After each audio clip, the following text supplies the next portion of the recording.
Hey everybody, what the heck's going on? How we all doing tonight? I just got down here from upstairs and with youth group, and now I'm here. Man, today, anybody else have a crazy day today? Oh my goodness gracious, I had a crazy day today, and I have a headache. So awesome. Let me put my phone on silent because when all y'all start calling me, I can't be hearing this. So somebody get in the comments and tell me you're here. I want to know who's here. Who have I got here? Hi, Amy Hogshead, and keep me and my mom in your prayers, Roseanne. Oh, I'm sorry, Amy, about that. Uh, Sorry about that. Doggone it. That's tough. I had a funeral today too for a guy out at outside of town here. Hey, Suze, or hi, Suze. Hey, Dave and Amy Jessen. Hey, Val McAllister. Just saw Sean. It's good to see Sean tonight. Glad he got a quarantine and appreciated him being here tonight. Hi, Daryl. Good to see you. Val, Doug, and Margie are here. Good to see you guys tonight. All right. I have a bottle of water over on my shelf. I have to go grab it. So hold on one second.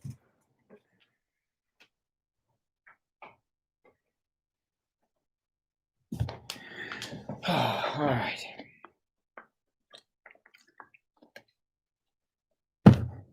While we're waiting for a couple more people to log on here tonight, I want to introduce y'all to a friend of mine. A friend of mine that I've just acquired this week, thanks to a grant from Teresa Bitters, who has not popped up yet, so I hope she's going to show up. But hi, Mary Kay. It's my new friend. This is Barney. Everybody say hi to Barney. This is Barney. Barney is a man-sized stress ball, and y'all know how I feel today, like this. So yeah, that's Barney, and he gets me through my day. I don't know how I live without him. So if you guys start aggravating me tonight, and I sit here go like this, you'll know things aren't going well with the live stream, right? So, all right, yeah. Hey, Barney. Everybody say hi to Barney.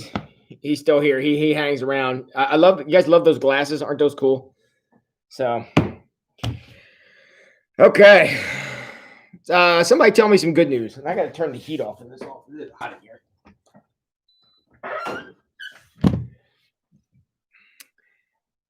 Somebody tell me some good news. Anybody have anything good happen today? Anybody feeling good about something that happened today? Please share it with me. I want to hear somebody say something nice. Anybody do anything fun today? This is not my surprise face to find out that Susan Agri is excited that she's going to become a grandma again tomorrow.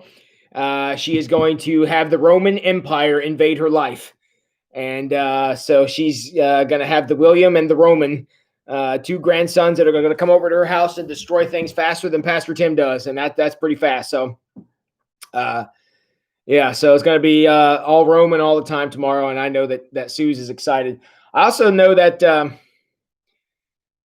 Suze is excited. She had all of her kids in her house tonight. Even sent me a picture of that motley crew. And yeah, they looked like they were having a good time. So fun. What is that? Mary Kay? I don't know. You and I can make a pact with each other that if we figure it out, we'll text each other. So yeah, Val, I'm glad you're here tonight. I know life out your direction hasn't gone exactly as planned either. So just know we're praying for all you guys and hope things get on the improve soon out the McAllister direction. But I am glad that Sean's on the mend. It was great to see him tonight, and glad he was back. So, all right. You know, after the week I've had, and this has just been oh my word, just a week. This chapter was very appropriate for me tonight. Jesus and the temptation in the desert, the 40 days and 40 nights of Jesus versus Satan out in the desert. And I think that that's a great story. And I really appreciate it, as I always do. And I think this is going to surprise any of you to find out. I really appreciated the way Max Lucado kind of worked with it and told it because he brought out some things that, it's in the scripture, but I'd never thought about it that way before. And that's always the sign of a good, good sermon or a good thing to learn or a good study is when you look at something and think, I guess I knew that. I just never realized it before. That's to me, those are the best kind of studies to be a part of. And so you guys are real slow on the chat tonight. So anybody else out there? Anybody else here? Am I talking to myself? I feel like I've been talking to myself all day. So, Kylie's losing her wisdom teeth. Daryl, we'll certainly pray for that. I remember losing my wisdom teeth way back in the day, and hopefully that'll go well. You guys got any prayer requests? We can certainly do that. Somebody want to got any other prayer requests or praises? I don't know. Let's talk here for a minute because I haven't had a normal conversation all day. I don't think. Somebody jump in. Let's talk prayer requests. Let's talk life. Tell me what you want for Christmas. Anything. We're gonna take the next 7 minutes until 13 after 8. Just talk about random stuff before we get into Max Lucado. So somebody tell me what are you all asking for Christmas? Susan, what do you want for Christmas? I know Susan ain't afraid to tell us. And I know what she's gonna say. Don't be saying no grandbabies either.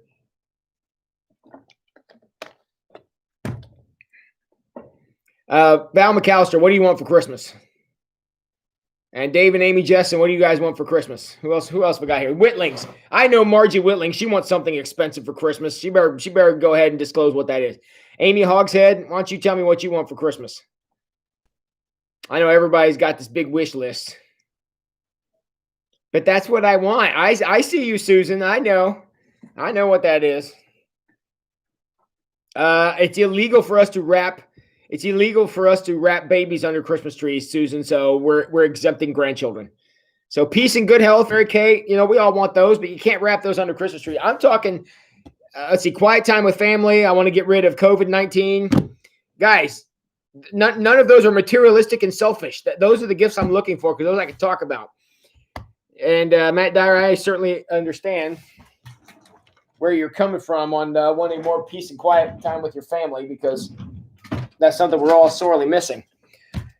I want to share you something else I got. You guys all see this? It's a gift from my good friend Matt Dyer. He sent this to me because he's in the State Highway Patrol. He told me this was a part of a uniform that he tore fighting with a drunk guy, and he needed to do something with the patch, so he sent it to me, and I'm really proud to have it. So it's going to be here in my office. I'm going to find some place to hang it up here or put it up here. So gift from my friend Matt Dyer, and I know that unless Aunt Kate is here, none of you knew us 30 years ago when we were terrorizing Hardin County. But the fact that he grew up to be a state highway patrolman and I grew up to be a minister is proof that the world is a strange place. So, all right, new gloves, Mary Kay. Now we're talking. And a keyboard and a diamond. Now, Val, is that a piano keyboard or this keyboard? What kind of keyboard you want, Val? And let us know.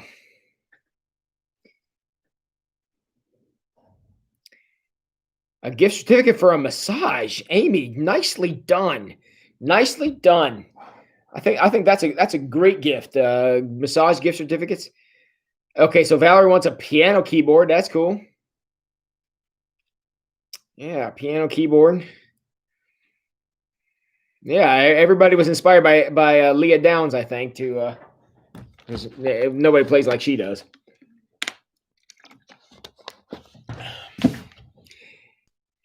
All right, who else have I got in here?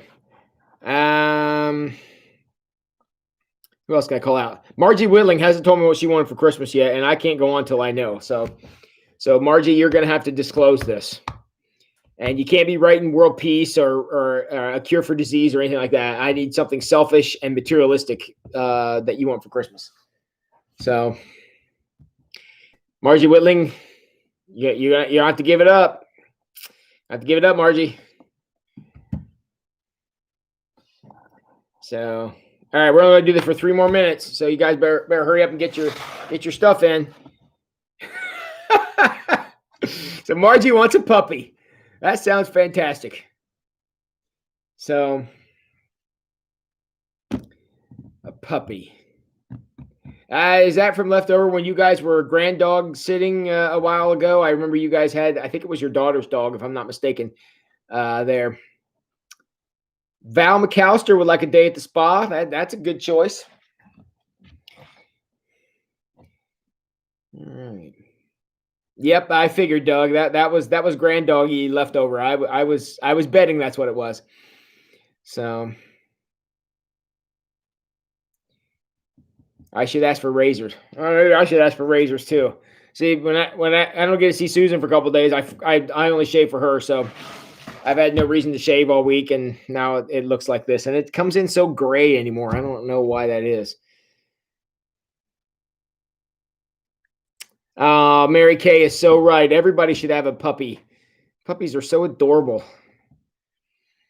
Well, speaking of pets, can I take a minute of privilege here and talk about a very bizarre situation I had happen to me last night? This is so weird. I feel like I should just share it with you guys, so it's preserved in forever. If you're okay if I tell a quick story before we jump into Max Lucado, everybody tell me it's okay if I tell a story, because I really want to tell the story, but I'm not doing it without permission. So if anybody wants to hear my story, tell me you want to hear it.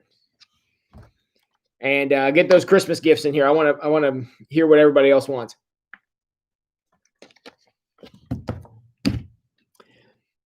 All right, I got a few thumbs up and okays there. Last night, last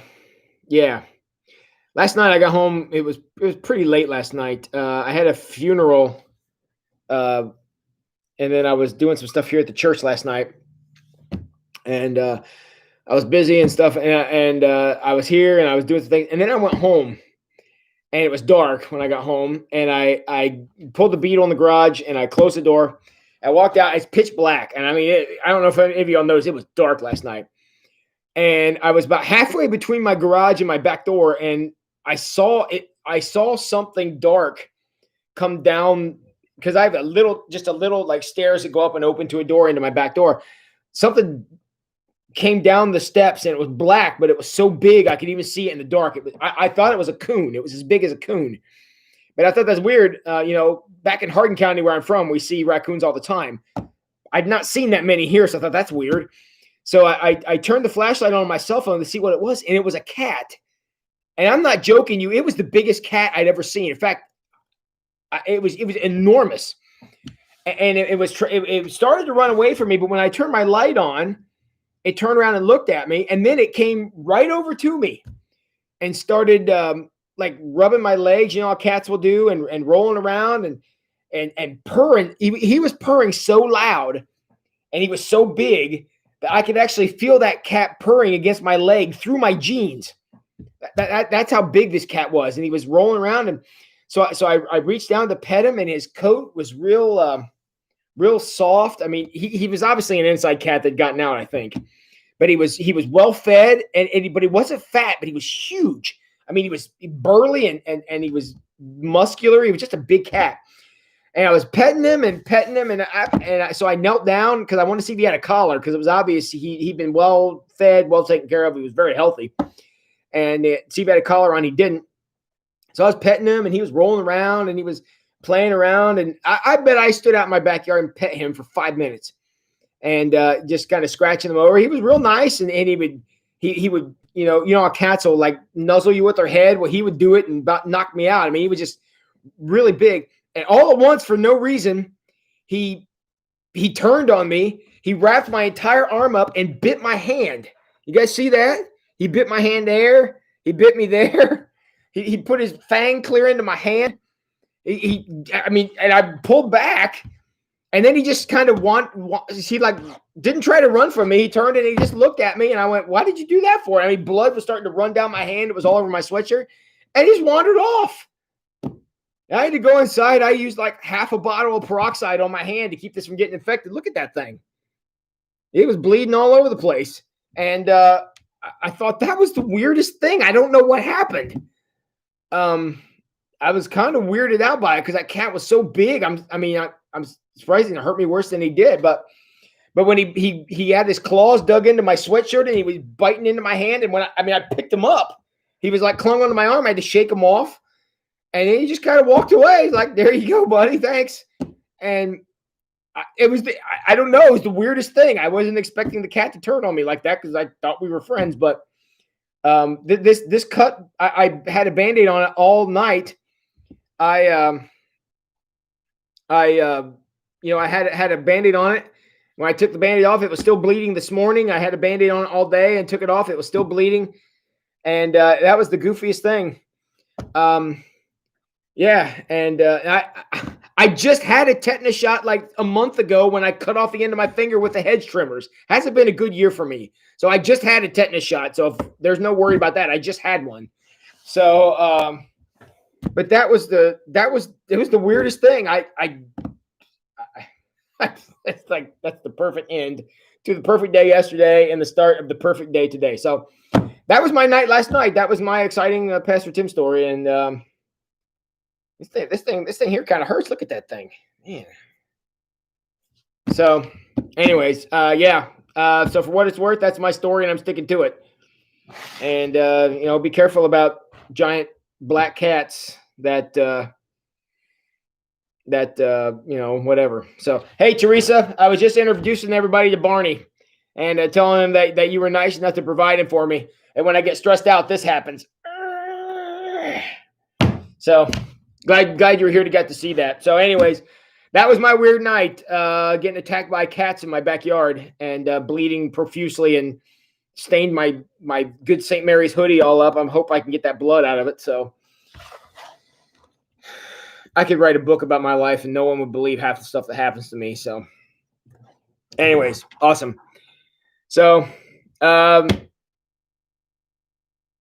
Jack says rabies shot aren't all that bad. Yeah, hopefully I nailed it with a bunch of peroxide, and it's not swelling or anything. So I think I'm going to be okay. But what a weird thing. So, anyways, if you enjoyed that story, let me know. Or if you wish the cat would have attacked me more or something, you could say that too. So, all right, good deal.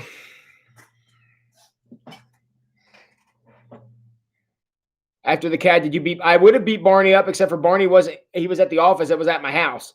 So, yeah. So, anyways, that was it was the most bizarre thing I'd ever seen. I don't know why that cat suddenly turned on me, but that was that. And I found myself like, I went inside and I kept looking out the door to see if it was like, because it was up on my porch, my back porch, like he was hunting me down or something. I don't know. It was weird. So, all right. That's probably enough of that. Hydrogen peroxide takes out blood stains too. Well, maybe I'll put a little peroxide on it, see if I get the blood out of it, because that was an expensive hoodie. I hate to ruin it. Of course, I've got shoes with blood on them at home from the hedge trimmer incident, and it's not been my year. So awesome. All right. So on that note, let's talk about Jesus's confrontation with Satan. So we're on chapter 11. I'm on page 81 for any of you who got the book. If not, don't worry about it. But okay, the wilderness. The wilderness is a hard place to be. In fact, I would say a number of you here tonight probably feel like you've been wandering through the wilderness for the past couple of months. I felt like I was in the wilderness, like a first aid kit for Christmas. Maybe not a first aid kit, but some chainmail gloves might not be bad. But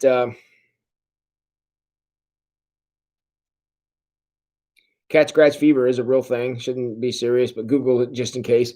I will. I nailed it with some peroxide, and I put a bunch of stuff on it. So I'm hoping that I can avoid any unpleasantness with that. So it was bizarre. I don't know what happened. So the wilderness. Wilderness is probably a place that many of you feel like you've spent some time this year.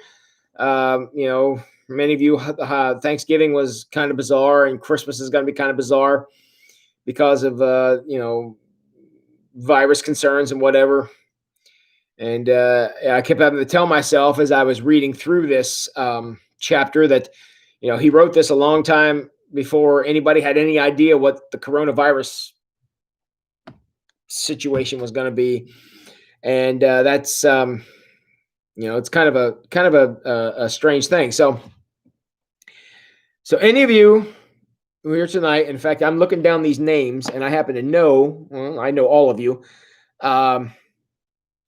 All of you are in a wilderness somewhere or have been. And all of you will be again. because wilderness is a part of life. And wilderness is one of the places where we learn a lot about ourselves, and not always, first of all, not probably what we want to learn. And second of all, not the way we wanted to learn it. But that's kind of the way things go sometimes in life. You learn who you are through challenge. Many of you know, again, back before COVID, when I would do the Tough Mudders and the obstacle course races and all those things, I would do those things because it's in those obstacles you find out who you are. How much grit do you have? How much determination do you have? And to me, yeah, it seems like there's a new test all the time, and I want to make sure I'm always ready for those tests and to be able to do the right thing. And I'm not gonna insult all of you by sitting here tonight saying, "Well, I've always done the right thing," because would be a really stupid thing for me to say. Not to mention untrue. But at the end of the day, it's during those seasons of challenge that we do get to find out who we are. And if you think about the point in the story when Jesus went into the wilderness, it was right at the beginning. In fact, he even made mention in here that Jesus may still have been damp from being in the Jordan from getting baptized. Because the way I believe Mark tells it is he gets baptized and it's like right out to the wilderness. It's like at that moment he was being set apart to be the Messiah. He was already designated, already chosen. I'm not saying anything changed, but I could say, I could say right now, I could at least make the argument that I was born to be the pastor at Wayne Street in St. Mary's. I could make that claim, and that may or may not be true. But even though I was born to be that, I was not ready to be this until 2.5 years ago. And we can debate whether or not I was actually ready to do it then. But the challenge is just because you were created or called for a purpose doesn't mean you're ready, ready to go. There's a training, it's the difference. All right. I know some of you hate my superhero references, but here's a Star Wars reference, for what it's worth. If you think about the old Star Wars, the original 3 Star Wars, you think of Luke Skywalker. Luke Skywalker is a much more interesting character than in the new trilogy than Rey was. Rey in the new trilogy, think about her arc. We meet her in The Force Awakens, and by the time we get to The Last Jedi, she's already awesome. She never makes a mistake. She never screws up.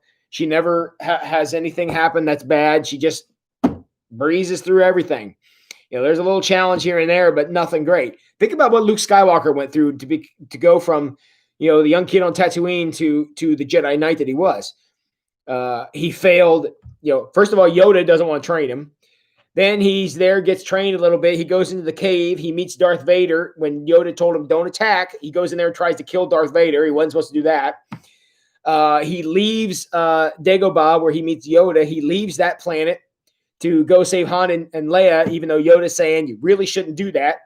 When he arrives at Bespin, where he meets up with them, he meets up with Han Solo and Princess Leia. He goes in. He does not save, at least he doesn't save Han. Leia and Chewie and Lando manage to get away, but he doesn't save them, so it doesn't work. He attacks Darth Vader and just gets his butt handed to him to the point he has to practically try to kill himself by jumping down the exhaust pipe after he'd had his hand chopped off. He falls out the bottom of Cloud City, just luckily because Leia was able to force chat with him or whatever. Got picked up and he left. Luke Skywalker fails a lot. So where Rey was kind of the perfect Jedi from the first moment, basically like, you're it, Rey, and she just goes for it. In The Empire Strikes Back, Matt, very good. I see you raising your kids right. Good for you. In The Empire Strikes Back, Luke fails a lot, and he fails often. And he's not always right until he gets to the Return of the Jedi, and then he's kind of got himself together. But he went through a serious season of training to get there. We all have to go through that. This idea of being a child prodigy and just being born and automatically being awesome at everything, there is no basis in reality of that.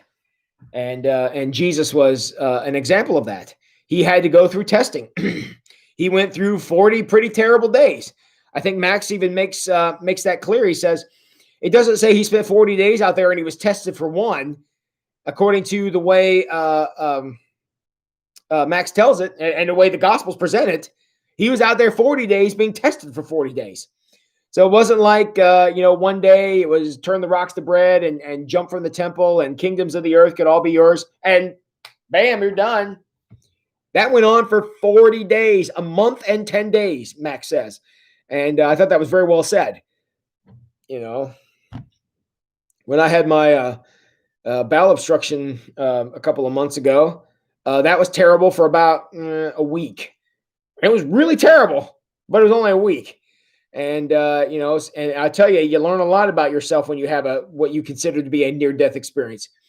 And being pushed to the edge is a I don't know if I'd necessarily recommend it, but it's certainly one way we figure out who we are. And, and people who never get challenged or go through those kinds of seasons, to them, their definition of adversity is very, very small. I'm feeling tempted to make a political statement here, but I think I'll pass. But I think you all see what I'm saying. People who never are challenged think everything is a challenge. And people who are actually challenged look at, normal everyday life and be like, meh, I don't like it, but whatever. I mean, that's where we get to. A challenge gives you perspective in life. And without perspective, everything is bad. But you get a little perspective under your belt and suddenly you realize things are not what you always think. Teresa says, when we go through those difficult journeys in life, we become relatable for others going through it in their journey. Boy, that is definitely true, without a shadow of a doubt. And, I look at myself today where I am at 45, I'm going to be 46 here pretty soon. I look at myself today compared to, where I was when I was 36 or 26 or 16. You're right. I have a lot more to relate to today than I did then. And it's amazing how much you learn in life. Somebody jump in the All right, we're going to get in the comments here tonight. Tell me if any of the rest of you, because you all are here about my age, tell me if you relate to this. The older you get to be, and the more about the world you understand, and the better you know yourself, the less confident you are. Have any of you all seen that? Because I think about how confident I was when I was 20. Jeez, I was so dumb. And I feel like it's the lens of experience that helps us know ourselves better, but realize our own failings and where we're weak. And sometimes ignorance is what makes us more confident than anything. I'm not saying it's good. I'm definitely not saying it's good. But the idea that you can have confidence because you're ignorant, and I know I've been there. And when I was the most ignorant is when I was the most confident. The more I know, the less confident I am. Not that I don't believe in myself, but I have a better understanding of my own shortcomings. Anybody here ever experienced that? Anybody else ever see that's true or have anything to relate to that? Oh, Matt, I spent some time with Special Olympics. It's very humbling. Lifetime of challenges. I give an amen to that, bro. It's, those people are the ones that know what challenge is. So, Mary Kay, you're close to my age. Don't you do that to yourself. So, yeah, I think it's the lens of experience that helps give us some humility that we sometimes lack when we're a little more ignorant when we're younger.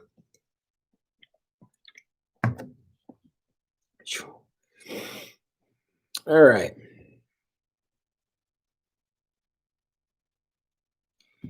All right. One of the things that Max says over on page 81 is he talks about the wilderness was atypical.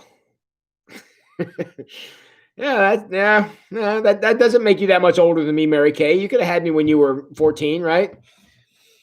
So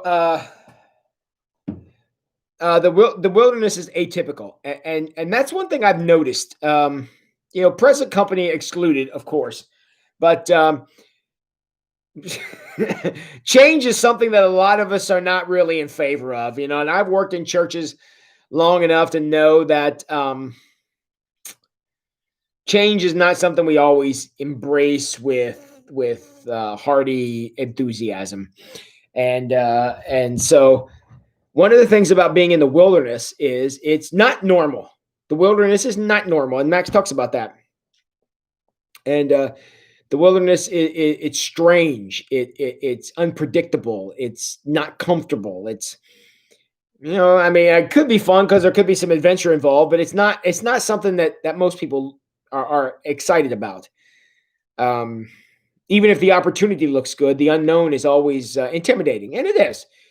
I was terrified out of my mind coming here from Forest Park. I had a lot of trouble up there, and a lot of things that in my own life that just did not go well, and that's an understatement.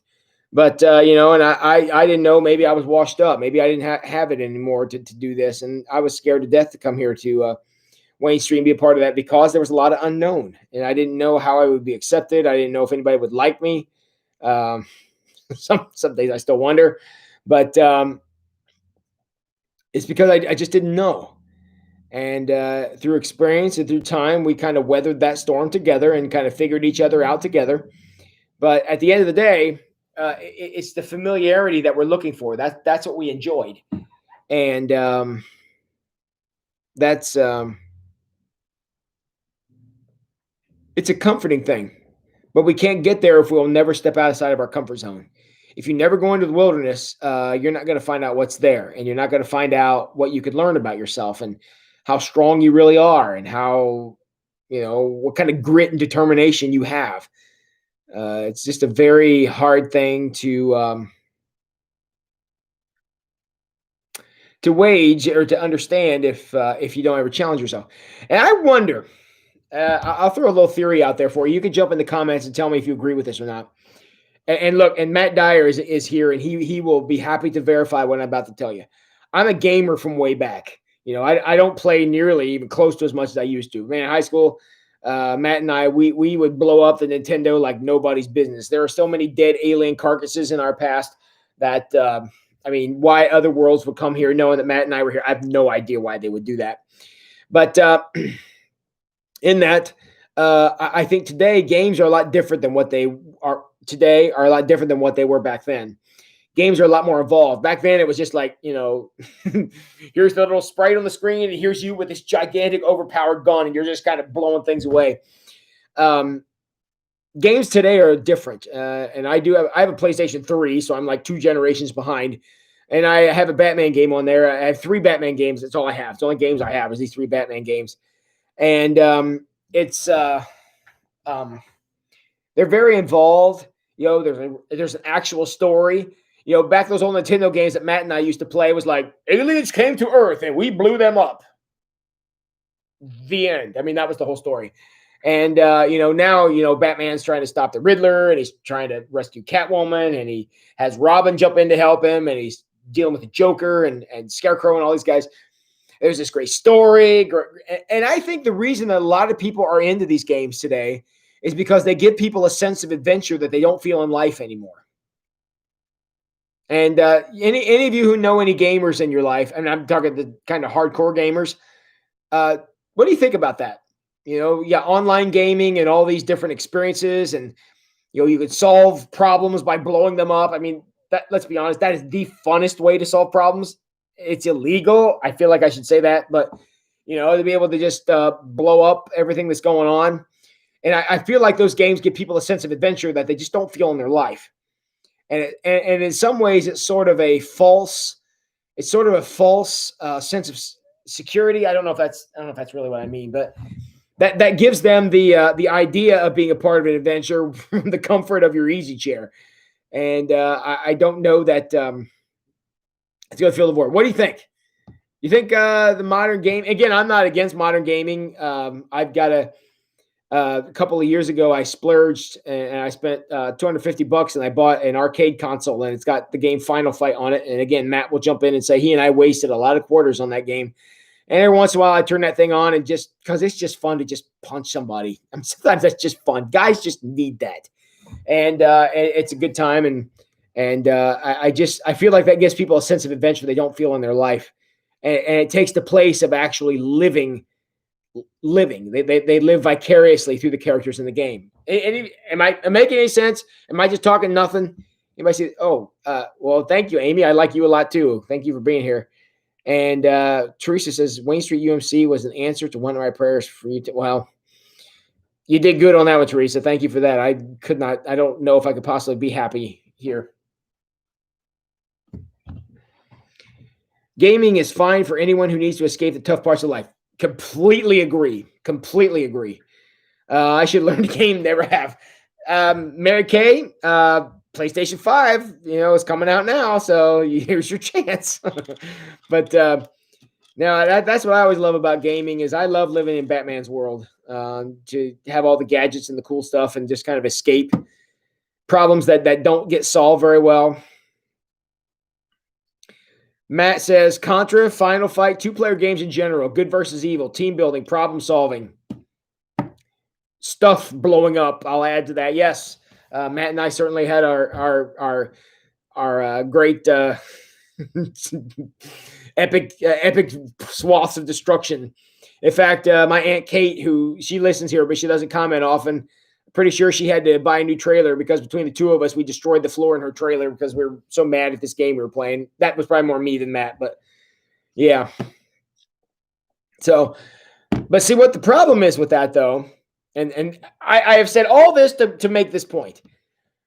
One of the things that we cheat ourselves out of though when we live in fantasy, and again, I'm not against gaming. Trust me, that would be hypocrite number one right here if I was. But one of the things that living in fantasy so much does is it warps our sense of development. When that becomes less of an escape and that becomes our reality, people who are like, I paused my game to be here and stuff like that. I think that stunts your growth because you're never living on the edge. You're never testing yourself. You're testing your ability to, your thumb ability and things like that, and your hand-eye coordination.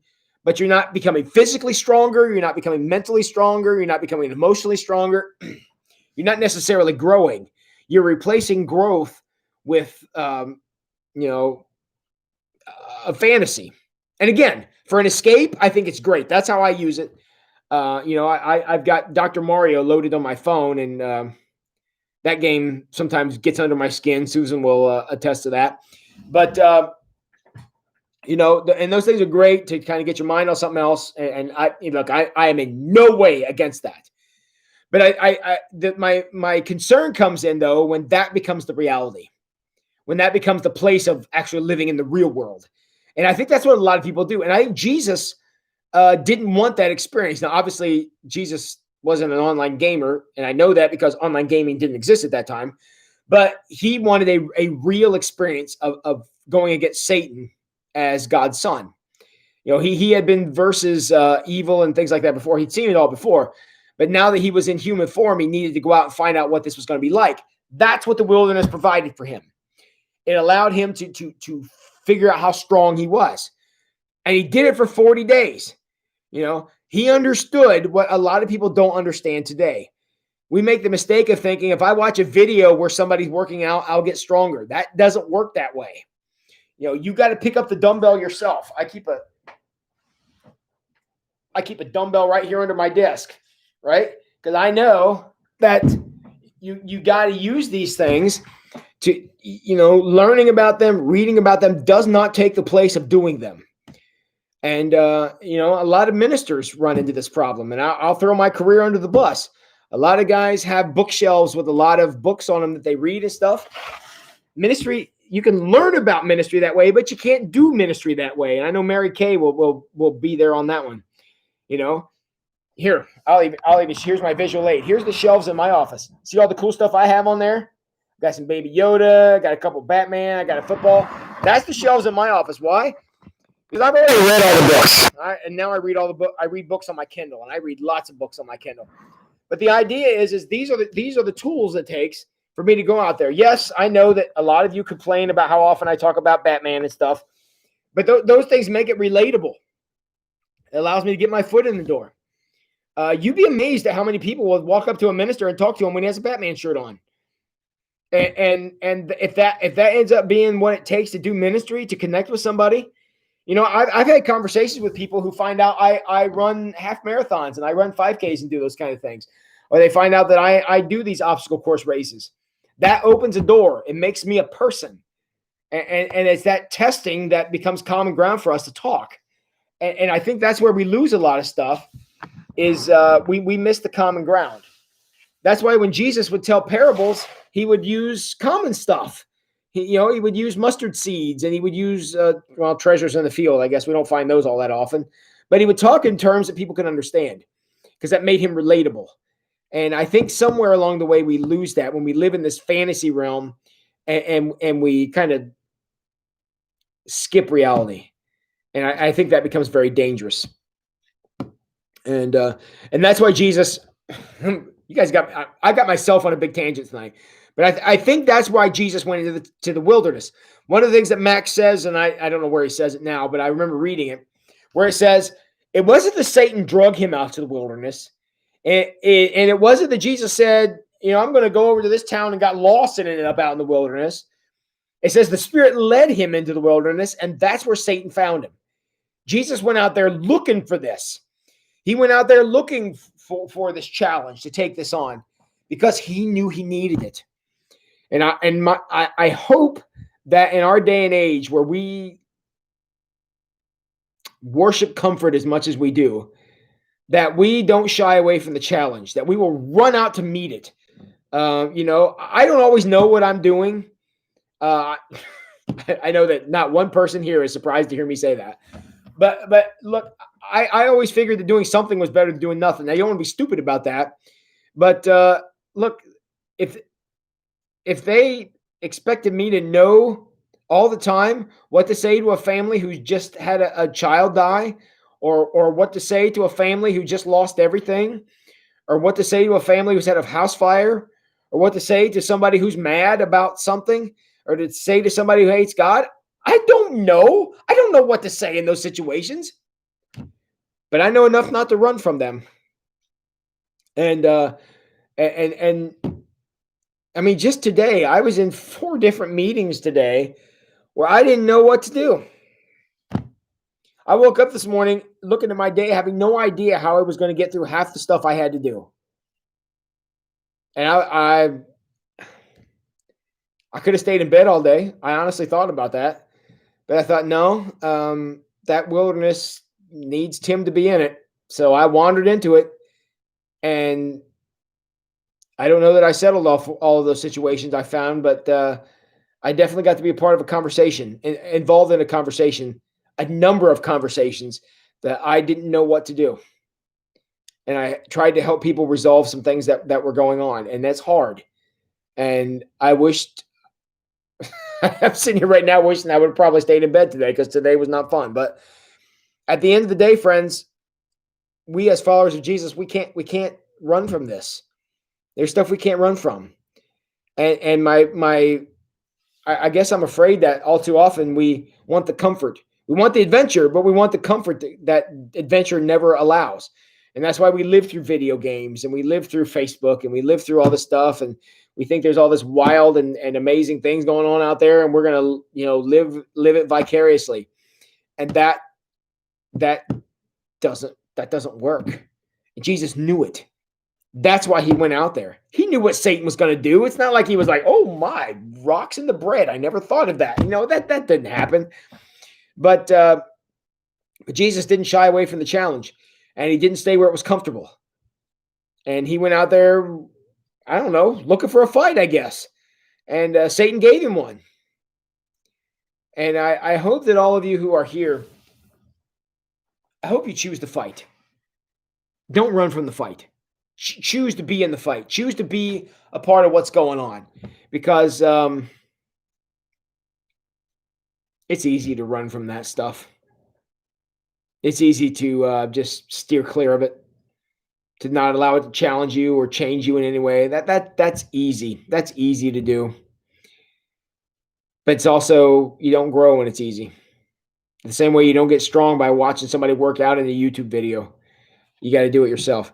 Mary Kay says, I always pray before walking into a tragic situation. I pray the Lord would give me the words. Yeah. Yep. Sometimes I pray that the Lord would keep my mouth shut in those situations, because sometimes your presence is enough. And I know you know that, Mary Kay. But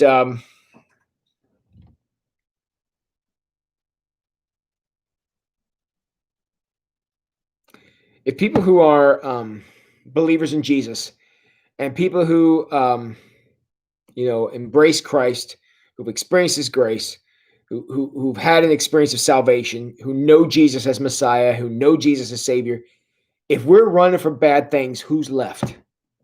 If we're running from challenges, who's left? If Satan is out in the wilderness to gobble up anybody who wanders out there, and we don't go face him, who will? And it will be the people who aren't equipped to deal with it, and who have no tools with which to win. And I don't know. I guess I feel that way a lot about what's going on in our world today. I mean, I'm afraid that we're just staying comfortable and safe on the sideline and not in the fight.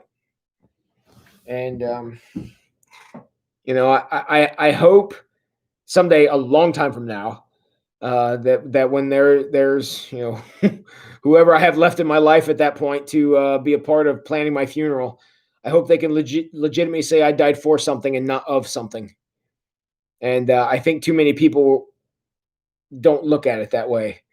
And I think that cheats the world out of why God left the church here in the first place. As we are to be the ones who are there proclaiming grace in situations that aren't going to have grace in any other way unless we take it there. And I feel like that's what Jesus did out in the wilderness. He knew. I mean, he clearly understood. I mean, there was no question in his mind that Satan has been gobbling people up since the dawn of time. In fact, one of the very first things that happened in the world, and Max talks about this, was what?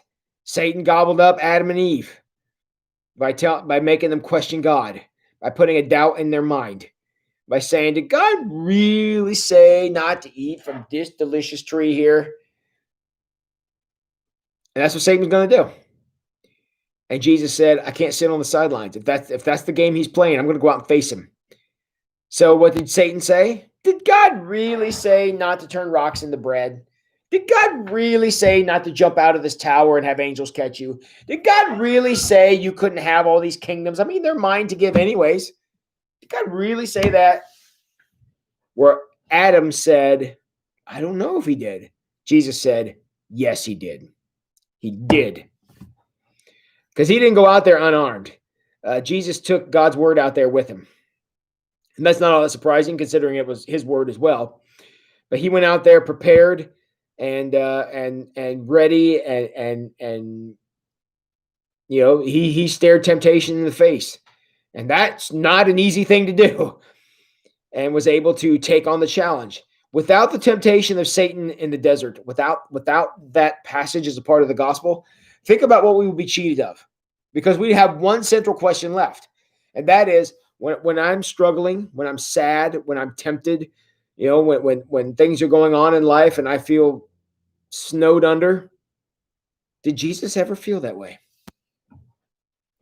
When Jesus was saying, Father, forgive them, they know not what they're doing, was he really upset?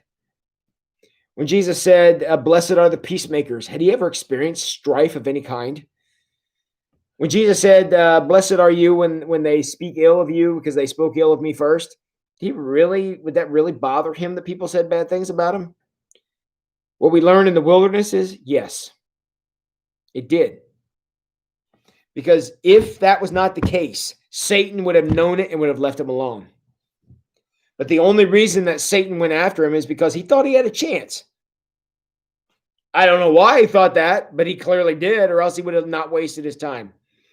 And so Jesus went out there to fight the fight that every single one of us face in the wilderness. When somebody says something bad about you, or somebody gets on your case about something, or somebody is angry and has words with you, or somebody, vents their frustration at you, or somebody makes you doubt what it is that you do, or who you are, or how important you are, or what you're contributing to the building of the kingdom. Those things are going to happen. They happen to Jesus. They're going to happen to you. And that's what we learn in the wilderness. That's the important story, is that Jesus went out to face that stuff the exact same way we do.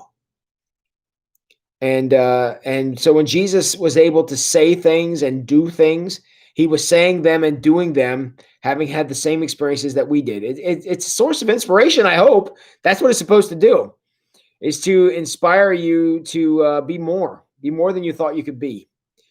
Val McAllister says, I want to run,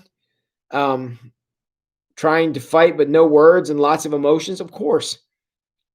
It's a course.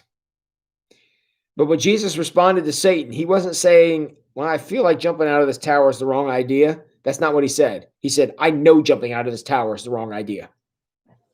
And so he was not sacrificing what he knew for what he felt. Because I can imagine, I've gone about 4 hours without something to eat. I'm getting a little hungry here right now. But, I could 40 days, I'd probably lose weight if I tried that. And so that I'm sure he was feeling pretty poor. His blood sugar was probably doing things that were not very nice. And hey, Parker, glad you're here, buddy. But the idea is that don't shy away from the challenge. Max refers to the confrontation in the wilderness as a rematch. The first time that this had happened, Adam failed. And the second time it happened, the 6 billionth time it happened, Jesus won the victory. And I think that's one of the things that Satan does. And I've said this many times, and I'm going to maintain it here because Max makes a beautiful point about this. There's really only one thing Satan does. And I know we've all watched the movies, and I was talking about the video games and all the stuff, and we, just blow the devil up and it's all good. That's not really how Satan works. Satan only has one power. He lies. He tells you things that are not true. That's it. Now, he's incredibly good at it, and he's amazingly convincing about it. But they're not true nonetheless. I could make you a very compelling argument that you may be convinced by, except for the fact that you know it's not true. All he's trying to do is plant the seed of doubt. Did God really say that? Did God really mean that? Is that really what's going on here? And by raising those questions, by casting the shadow of doubt, then he's got room to work. And those questions in your mind turn into doubts, and those doubts turn into actions, and those actions turn into rebellion. And rebellion leads either to destruction or repentance. We either turn away from it or we sacrifice ourselves to it. Jesus knew that struggle. That was the struggle he had in the wilderness.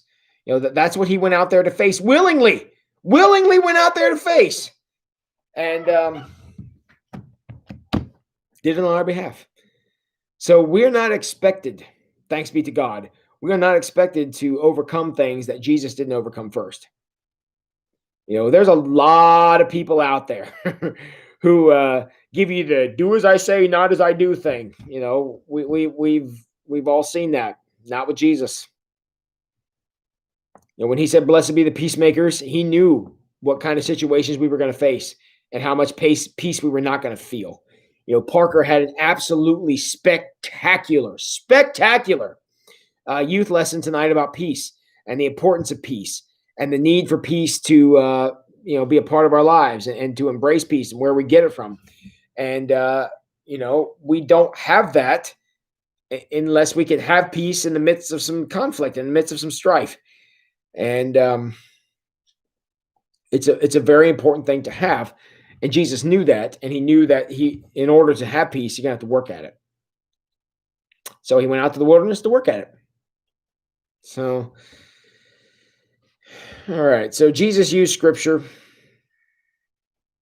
All right. There's one last line here that I marked that I want to throw out here to you real quick. It's on page 85. If you want a good piece of advice, I've never heard it said better than this. So if you don't get anything else out of my little tangent here tonight, I want you to get this. Take Max Lucado's advice when he says, doubt your doubts before you doubt your beliefs. Doubt your doubts before you doubt your beliefs. That's how you insulate yourself against Satan. Doubt your doubts first. Don't start by doubting your beliefs, because that'll get you into trouble. So, all right. We got about 5 minutes left here. Any questions about this chapter? I think I kind of went on a tangent here tonight, but I don't know. It was on my heart tonight. Anybody got anything else you want to say? Doubt your doubts before you doubt your beliefs. Maybe that's something we ought to put on a t-shirt. I know we've talked about t-shirts in here a couple times. There might be something we want to think about putting on there. The importance of doubting your doubts before you doubt your beliefs. I'm not saying that you should just blindly accept all your beliefs, but that's probably not where you want to start asking all your questions. So, did I lose y'all? Is anybody else here with me?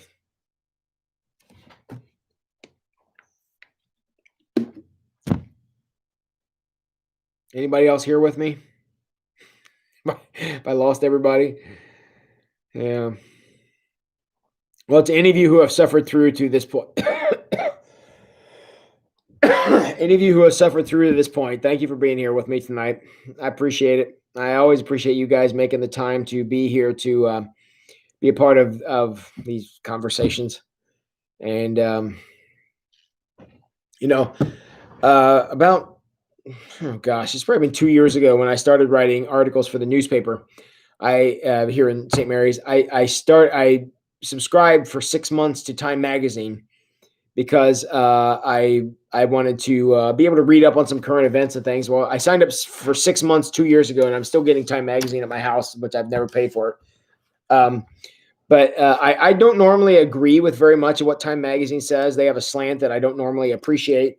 However, I want to show you the cover of Time Magazine this week because this week because I think this cover pretty much says it all. Can y'all see that? Somebody jump in the comments and tell me if you agree with this Time Magazine cover. I haven't even read the article yet. I just think the cover is, about says it all. So jump in the comments and tell me what you think of this cover. Tell me if this doesn't encapsulate it all. So, well, thank you, Mary Kay. I'm glad to have you here. Oh, yes. Thank you, Amy. Please leave us a thumbs up on the video. Appreciate that. Hit me hard. Wrote it down in bold letters and put it on my wall.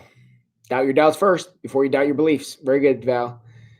Thanks, Mary Kay. Glad you enjoy it. Miriam, thanks. Thanks. Glad to know you're thinking along with me. It was an interesting chapter, Dave. I agree. And Daryl, I'm glad you're enjoying these Wednesday nights. I always appreciate your response to my text message, too. And Doug, thank you. Doug, make sure you get Margie that puppy, too. We're not going to let you forget that. So, all right, everybody. Yeah, Marge. That does about say it all, doesn't it? This should have been my thumbnail for tonight, was this, shouldn't it? Yeah.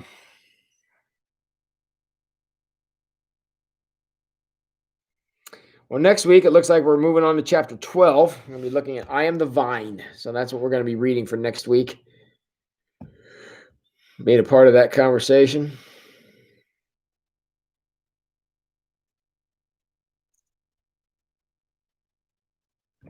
Jeez, I got a bunch of emails while I was here. I'm going to see what's going on there. So, all right, guys. Anybody else got anything for the good of the order? Uh-oh. I hear the chimes chiming. It means it's 9 o'clock, so you guys all need to go to bed. Well, guys, I appreciate you joining me here tonight. And thanks, Dave. Thank you, Matt. Matt, honestly, dude, I'm so glad you're here. Appreciate you coming out for this. All right, guys. Appreciate you all being here, sharing your evening with me, and being a part of the conversation. And I'm glad you're enjoying Max Lucado. He's a great guy, and we'll continue reading on him for a couple months now, I think. So, all right, guys. I want you all to have a great night, and y'all know what you need to go do now, don't you? Go wash your hands.